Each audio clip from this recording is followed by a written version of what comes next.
Salaamullaahi calaykum waraxmatuhu wabarakaatu. Soo dhawaada saaxiibada qaaliga ah ee halkan ku xiran. Sheekadeenna maanta waxaa ila magac baaday Door to Hell, albaabka naarta.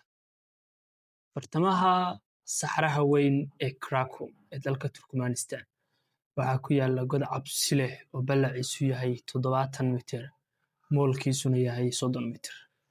Godkan waxaa ka dhex baxaya boqolaal olol oo yaryar iyo kuwo waaweyn oo habeenkii iftiimiya saxaraha oo dhan. Dabka kuleelkiisana cid u dhowaan karta haba yaraatee ma jirto. Sheekadu ma aha mid qadiimi ah, laakiin waa mid ka dhalatay qalad bani aadam oo dhacay sanadii 1971. Haddaba sidee wax u dhaceen? Koox injineero ah oo u dhashay Midowga Sofiyeed ayaa yimid saxaraha iyaga oo raba inay ka baaraan gaaska dabiiciga ah ee halkaa ku jira. Waxa ay dhiseen mashiinadii qodista, laakiin nasiib darro, dhulka hoostiisa waxa uu ahaa god weyn oo maran. Mar qura ayaa dhulkii dumay, mashiinadii iyo toondooyinkii injineeradana godka ku dhex dhaceen. Injineeradii waa ay ka badbaadeen, laakiin waxa ay dareemeen dhibaato kale. Godka waxa uu ka sii baxayay gaaska misaynta loo yaqaan. Haddii gaaskaas uu gaaro tuulooyinka u dhow, dadka iyo xoolaha ayaa uu sumayn lahaa oo dhibaato u geysan lahaa.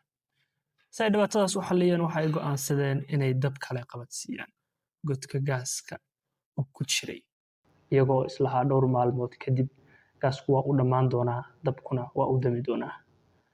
Laakiin wixii dhacay ayaa noqday mucjiso. Iska daa bal maalmo iyo asbuucyo 55 sano oo ilaa maanta ah, dabkaasi weli ma damin, gaaskiina ma dhammaan. Waxyaabaha yaabka leh ee godkaas waxaa ka mid ah cabsida habeenkii. Haddii aad habeenkii u dhawaato godka, waxa aad maqlaysaa dhawaaqa godka oo dhacaya sida neef weyn oo neefsanaya. Su'aasha inta ugu badan dadku ay isweydiiyaan waxa ay tahay, ma la damin karaa dabkan? Dowladda Turkmanistan ayaa dhowr jeer isku dayday in ay damiso, laakiin waa ay ku guuldareysatay sababtoo ah mugga gaaska hoos ku jira oo aad u weyn. Haddaba waa sidee nolosha ka jirta halkan?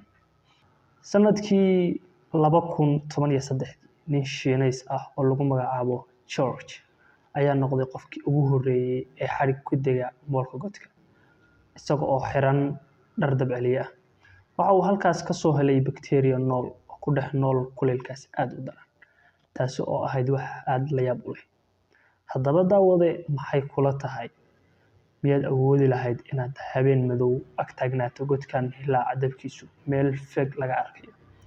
Nagu reeb qaybta kommentiga ama faallada fikirkaagu waxa uu yahay. Aad baa u mahadsantihiin. Assalaamu calaykum waraxmatullaahi wabarakaatu.